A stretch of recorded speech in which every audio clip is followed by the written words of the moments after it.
રોકાણ માર્ગદર્શન, વાત બચતની. નમસ્કાર શ્રોતા મિત્રો, રોકાણ માર્ગદર્શનમાં આપનું સ્વાગત છે. હું આશિષ શાહ ફરીથી આપની સમક્ષ એટીએમ કાર્ડ વિશે માહિતી લઈને આવ્યો છું. તો આ એપિસોડમાં પણ આજે ફરીથી આપણી સાથે ભાવિકભાઈ મહેતા, જેઓ બંધન બેંકમાં ડેપ્યુટી મેનેજર તરીકેની ફરજ બજાવે છે, તેઓ આપણને એટીએમ કાર્ડ વિશે વિગતવાર માહિતી આપશે. નમસ્કાર ભાવિકભાઈ. નમસ્તે આશીષભાઈ. ભાવિકભાઈ, આપણે ગયા એપિસોડમાં તમે એટીએમ કાર્ડ વિશે બધી માહિતી આપી. તો એટીએમ કાર્ડમાં જ તમે જે કીધું કે એટીએમ કાર્ડની અંદર પૈસા ઉપાડવા, પૈસા ભરવા, એના સિવાય પણ કોઈ આપણે ફેસિલિટીઝ મળતી હોય છે?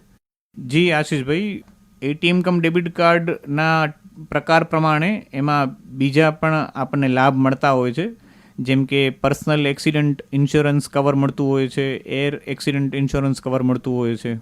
એ બધા જે ઇન્સ્યોરન્સના રકમ જે છે એ કાર્ડ પ્રમાણે અલગ અલગ હોય છે. પર્સનલ એક્સિડન્ટ ઇન્સ્યોરન્સનું જનરલી રકમ જે છે એ 1 લાખથી કરીને 1 કરોડ સુધી આપણને મળી શકે છે આપણા કાર્ડના પ્રકાર પ્રમાણે. એવી રીતે એર એક્સિડન્ટ કવર જે છે એ 5 લાખથી કરીને 2 થી 3 કરોડ સુધીનું મળતું હોય છે.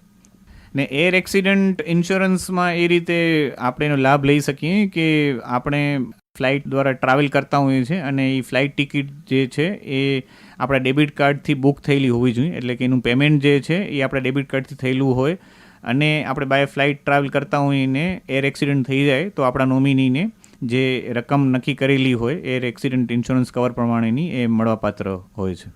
ને આ બધા ઇન્સ્યોરન્સમાં એવી રીતે કામ થતું હોય છે કે પર્સનલ એક્સિડન્ટમાં આપણે 2 વ્હીલરથી કે 4 વ્હીલરથી આપણે જતા હોઈએ છીએ ને આપણું ડેથ થઈ જાય તો જ એ કવર થતું હોય છે, જે આપણા નોમિનીને મળવાપાત્ર હોય છે.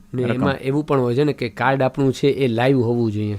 હા, એની એક કન્ડિશન હોય છે કે જ્યારે આ બનાવ બને છે એના 90 દિવસની અંદર એ કાર્ડનો ઉપયોગ યા તો એટીએમ મશીનમાં યા કોઈ POS ટ્રાન્ઝેક્શનમાં થયેલો હોવો જોઈએ.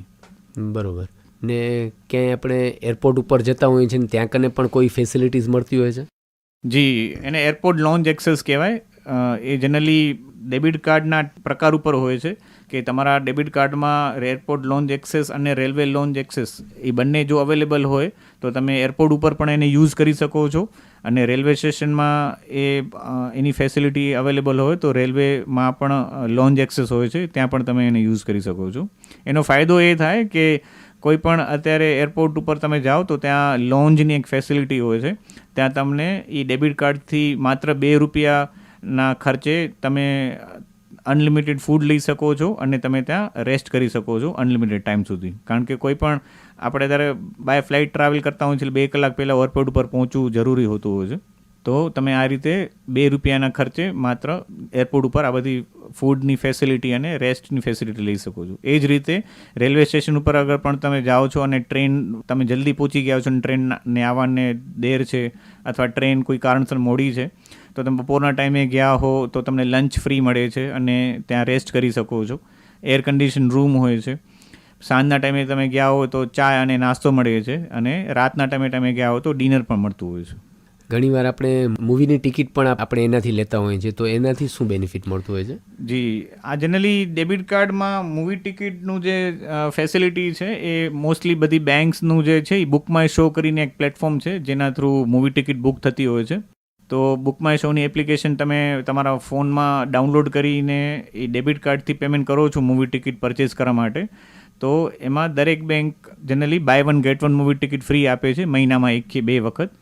એ બેંકની કન્ડિશન હોય છે કે 200 રૂપિયા સુધીની કે 250 રૂપિયા સુધીની આપણે ટિકિટ જે છે એ એક ઉપર એક ફ્રી મેળવી શકતા હોઈએ છીએ. તેમાં આર્થિક લાભ એ રીતે પણ થાય કે અગર કોઈ પણ બેંક જે છે એ 250 રૂપિયા સુધીની 2 ટિકિટ ફ્રી આપે છે તો મહિનામાં તમે 2 વખત પિક્ચર જોવા જાઓ છો તો 500 રૂપિયા મહિનાના અને 12 મહિનાના 6000 રૂપિયા તમે આ રીતે તમારા બચાવી શકો છો. બરોબર. ભાવિકભાઈ, મારે પણ એવું બન્યું કે હું પેટ્રોલ ભરાવવા માટે જાઉં ને હું એટીએમ કાર્ડથી પેમેન્ટ કરું છું, તો મને એમાં પણ કંઈક દરેક વખતે મને 5 રૂપિયા, 7 રૂપિયા, 10 રૂપિયા જેવું કંઈક કેશબેક મળતું હોય છે, તો એ પણ શું એટીએમ કાર્ડની ફેસિલિટીઝમાં હોય છે?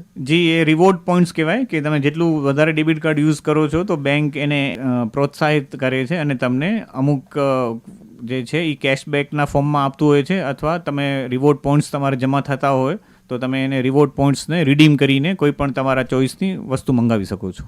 અચ્છા, એટલે કોઈ પણ આપણે એટીએમ કાર્ડ ક્યાંય પણ યુઝ કરતા હોઈએ છીએ તો એને આપણે વાપર્યા પછી પણ આપણે કોઈ રકમ કેશબેક સ્વરૂપે પણ આપણને પાછી રકમ મળતી હોય છે. હવે જેમ એટીએમ કાર્ડ ને ડેબિટ કાર્ડ હોય છે તો એ વસ્તુ સાથે ક્રેડિટ કાર્ડ પણ હોય છે, તો એ ક્રેડિટ કાર્ડ શું હોય છે? બેસિકલી આશીષભાઈ, એટીએમ કમ ડેબિટ કાર્ડ એ વસ્તુ છે કે આપણા અકાઉન્ટમાં જે રૂપિયા છે એ આપણે ડેબિટ કાર્ડથી ઉપાડી શકશું. એટલે કે ડેબિટ કાર્ડનો ઉપયોગ કરવો છે તો એના માટે આપણા એકાઉન્ટમાં રૂપિયા હોવા જરૂરી છે અને એ કાર્ડની લિમિટ પ્રમાણે આપણે રૂપિયા ઉપાડી શકશું.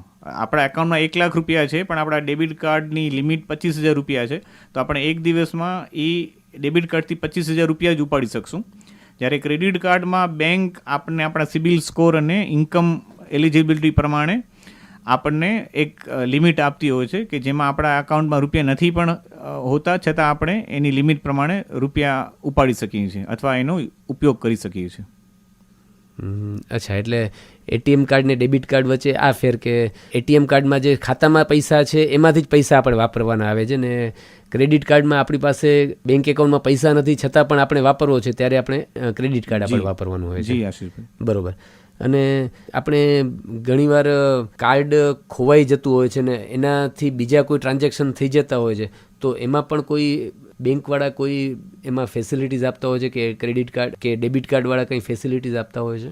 જી આશીષભાઈ, આ ફેસિલિટીને કાર્ડ લાયબિલિટી કવર કહેવાય. એટલે કે તમારું ડેબિટ કાર્ડની લિમિટ જે છે એ લિમિટને ધ્યાનમાં રાખીને અગર તમારું કાર્ડ ખોવાઈ જાય છે અને તમે કાર્ડને બ્લોક કરાવો છો એના પહેલાં જ ક્યાંક એનો દુરુપયોગ થઈ જાય છે અથવા કોઈ ફ્રોડ થઈ જાય છે તમારા કાર્ડ દ્વારા, તો અગર જો તમારા ડેબિટ કાર્ડમાં એ કાર્ડ લાયબિલિટી કવરની ફેસિલિટી છે તો જે પણ અમાઉન્ટ મેક્સિમમ તમારી લિમિટ સુધીની જ અમાઉન્ટ એ યુટિલાઇઝ થઈ શકે, તો એ ઇન્સ્યોરન્સ કવર પણ એ જ અમાઉન્ટનું હોય છે.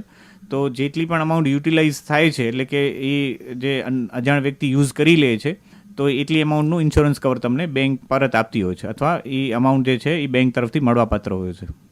ભાવિકભાઈ, પરચેસ પ્રોટેક્શન કવર જેવું પણ એટીએમ કાર્ડમાં હોય છે, તો એ શું હોય છે? જી આશીષભાઈ, એ ફેસિલિટી એ છે કે આપણે ડેબિટ કાર્ડથી કોઈ વસ્તુ ખરીદી, ઇલેક્ટ્રોનિક વસ્તુ ખરીદી, મોબાઈલ ખરીદ્યો અને એ મોબાઈલ ચોરી થઈ જાય છે તો એનું પણ ક્લેમ જે છે એ આપણે બેંકમાં કરી શકીએ છીએ અને એનું ઇન્સ્યોરન્સનું અમાઉન્ટ આપણને મળતી હોય છે. પણ એના અમુક નિયમો હોય છે કે જ્યારે એ બનાવ થયો એના 30 કે 60 દિવસની અંદર આપણે એ બેંકને જાણ કરવી પડતી હોય છે અને એના માટે જે જરૂરી ડોક્યુમેન્ટ્સ હોય એટલે કે એનું ઓરિજિનલ બિલ છે, FIR કોપી છે અથવા ગુમ નોંધ છે, એ બધા આપણે ડોક્યુમેન્ટ જમા કરાવીને પરચેઝ પ્રોટેક્શન કવર છે એનો બેનિફિટ લઈ શકતા હોઈએ છીએ. ને એક વસ્તુ તમને એ પણ એક વાત જાણ કરવાની આપણા શ્રોતા મિત્રોને કે આપણા ડેબિટ કાર્ડની જે લિમિટ જે છે એ બધી અલગ અલગ હોય છે. એટલે કે તમારી જે કેશ ઉપાડ કરવાની જે લિમિટ છે એ ઉદાહરણ તરીકે 1 લાખ રૂપિયા હોય તો પરચેઝ પ્રોટેક્શન કવર પણ 1 લાખ રૂપિયા હોય એવું જરૂરી નથી. પરચેઝ પ્રોટેક્શન કવર 20,000 કે 25,000 હોય છે. ઓનલાઈન પરચેઝ લિમિટ છે એ પણ તમારી ઓછી હોઈ શકે અથવા વધારે હોઈ શકે છે. તો દરેક ડેબિટ કાર્ડમાં જે એના અલગ અલગ જે ઉપયોગ જે છે એના માટેની લિમિટ દરેક બેંકની અલગ અલગ હોય છે. જે જ્યારે પણ તમે ડેબિટ કાર્ડ મેળવો છો તમારી વેલકમ કિટમાં એટલે કે બેંક એકાઉન્ટ ઓપન કરાવો છો એની સાથે એમાં એ બધી જ લિમિટ મેન્શન કરેલી હોય છે 1 પેજરમાં. અને એના સિવાય આપણે જો વધારે ડિટેલમાં જો ઇન્ફોર્મેશન જોતી હોય આપણા ડેબિટ કાર્ડ વિશે તો દરેક બેંકની પોતાની વેબસાઇટ ઉપર પણ દરેક ડેબિટ કાર્ડના ફીચર વિશે અથવા એના પ્રકાર વિશે ડિટેલમાં ઇન્ફોર્મેશન આપણને ત્યાંથી મળી શકતી હોય છે. વાહ, કેટલી સરસ આપણને માહિતી મળી કે જે આપણે એટીએમ કાર્ડ ડેબિટ કાર્ડ છે એ સામાન્ય રીતે આપણે એટલું જ સમજતા હતા કે એટીએમ કાર્ડ મશીનમાં જઈ અને ત્યાં કનેથી આપણે પૈસા ઉપાડવાના, માત્ર એટલું જ ખ્યાલ હતું. પણ અત્યારે આપણે ભાવિકભાઈએ કેટલી બધી વસ્તુ આપણે સમજ આપી કે એટીએમ કાર્ડથી આપણે ક્યારે પણ તકલીફ થતી હોય છે ત્યારે એક્સિડન્ટ કવર મળે છે, એવી જ રીતે એર એક્સિડન્ટ એટલે કે વિમાનમાં પ્રવાસ કરવાનું હોય ને એમાં પણ ક્યારેક એક્સિડન્ટ થતું હોય છે તો એનું પણ કવરેજ મળે છે. એરપોર્ટ ઉપર લોન્જ છે ત્યાં કને આપણે ફૂડ પણ માત્ર ટોકન ચાર્જમાં મળતું હોય છે. આપણે પિક્ચર જોવા જવું હોય છે ને ત્યાં કને આપણે મૂવી ટિકિટ બુક કરાવી છે એમાં પણ આપણે એક ઉપર એક ફ્રી મળે છે. માત્ર એક એટીએમ કાર્ડથી કેટલી બધી ફેસિલિટીઝ મળતી હોય છે. સામાન્ય રીતે આપણે એટીએમ કાર્ડથી પૈસા જ ઉપાડવા મળે છે તો એના બદલે ઘણી બધી એક્સ્ટ્રા ફેસિલિટીઝ પણ માત્ર એક એટીએમ કાર્ડથી મળતી હોય છે.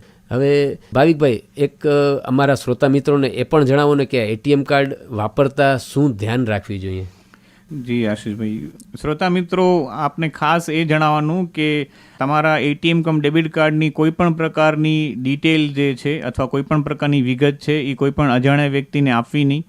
કોઈ પણ તમને અનનોન સોર્સ એટલે કે અજાણ્યા સ્ત્રોત તરફથી તમને કોઈ લિંક મળે છે, કોઈ ફોન આવે છે ને એ તમારા પાસેથી તમારા ડેબિટ કાર્ડના 16 ડિજિટ નંબર માંગે છે, કાર્ડની એક્સપાયરી ડેટ માંગે છે, CVV નંબર એટલે કે કાર્ડ વેરિફિકેશન વેલ્યુ નંબર માંગે છે અથવા કાર્ડનું પિન માંગે છે. તો આ બધી જ જે કાર્ડની વિગત છે એ બહુ જ કોન્ફિડેન્શિયલ છે, તો એ ક્યારે પણ કોઈને અજાણ્યા વ્યક્તિને આપવી નહીં.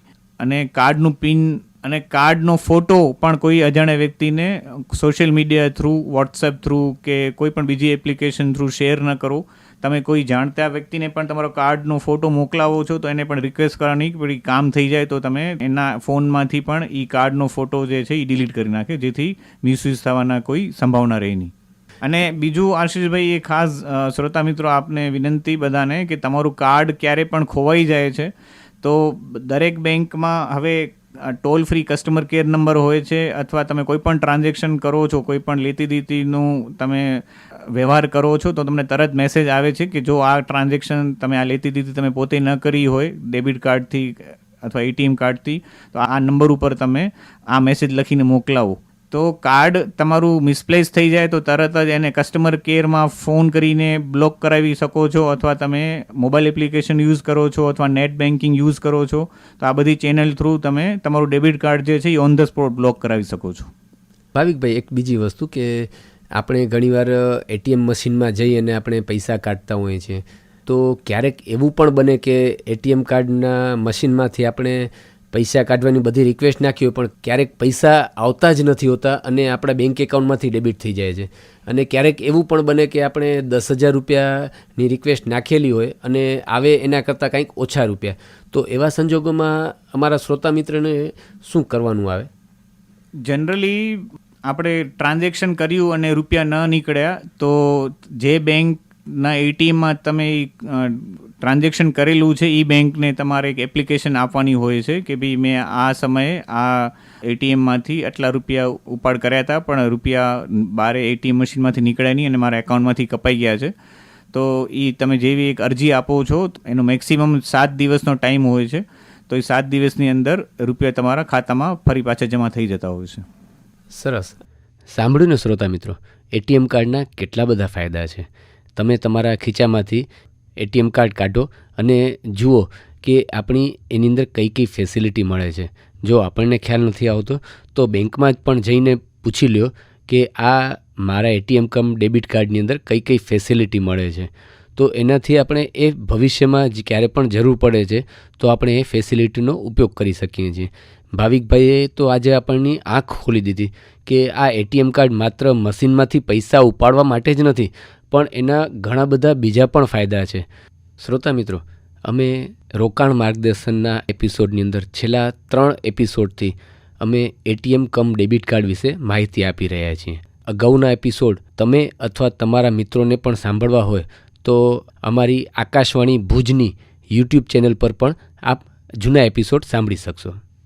ભાવિકભાઈ આપણા સ્ટુડિયોમાં આવ્યા અને આપણા દરેકને એટીએમ કમ ડેબિટ કાર્ડ વિશે ખૂબ જ સરસ માહિતી આપી. ભાવિકભાઈ, આપનો કિંમતી સમય કાઢીને અમારા સ્ટુડિયોમાં આવ્યા એ બદલ હું શ્રોતા મિત્રો વતી આપનો ખૂબ ખૂબ આભારી છું. જી આશીષભાઈ, આપનો પણ ખૂબ ખૂબ આભાર. તમે ફરીથી મને એટીએમ કાર્ડ વિશે માહિતી આપવા માટે તમને ઇન્વાઇટ કર્યા ભુજ આકાશવાણી કેન્દ્રમાં, અને હું આપણા શ્રોતા મિત્રોને એટીએમ કાર્ડ વિશે માહિતી આપી શક્યો એ બદલ આપનો પણ ખૂબ ખૂબ આભાર. Thank you. રોકાણ માર્ગદર્શન, વાત બચતની.